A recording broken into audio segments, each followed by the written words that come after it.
तो बातचीत करने आए ही थे, आपको मालूम है। बातचीत हो गई सर, पूरी बातचीत हो गई और तय हो गया।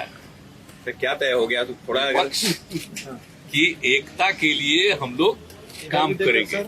आज बात हो गई है, आप समझ गए, दिन में बात करा ही दी आपको कांग्रेस से। और उसके बाद वहाँ जो बात हुई और उसके बाद तो हम लोगों का पहले से इनसे बातचीत थी ही।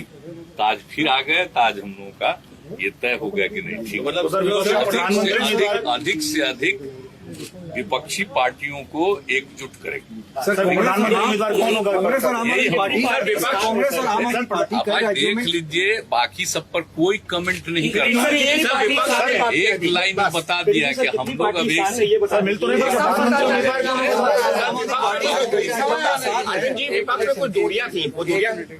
सर, इस वक्त देश बहुत मुश्किल दौर से गुजर रहा है और जैसे मैंने कई बार बोला है कि शायद आज़ादी के बाद की सबसे भ्रष्ट सरकार आज देश के अंदर है और एक आम आदमी के लिए अपने घर का खर्चा चलाना मुश्किल हो रहा है। इसलिए ये बहुत ज़रूरी है कि सभी विपक्ष और सारा देश एक साथ आके इकट्ठा होके और केंद्र के अंदर सरकार बदले और ऐसी सरकार आनी चाहिए जो कि इस देश को विकास दे सके और इस देश के लोगों को उनकी समस्याओं से मुक्ति दे सके। नीतीश जी ने पहल की है और सबको इकट्ठा कर रहे हैं, लोगों को इकट्ठा कर रहे हैं, विपक्ष को इकट्ठा कर रहे हैं, दलों को इकट्ठा कर रहे हैं और बहुत अच्छा वो कर रहे हैं। हम पूरी तरह से इनके साथ हैं और जिस तरह से ये सबको जोड़ रहे हैं हम उनके साथ हैं। नीतीश जी में पीएम की क्वालिटी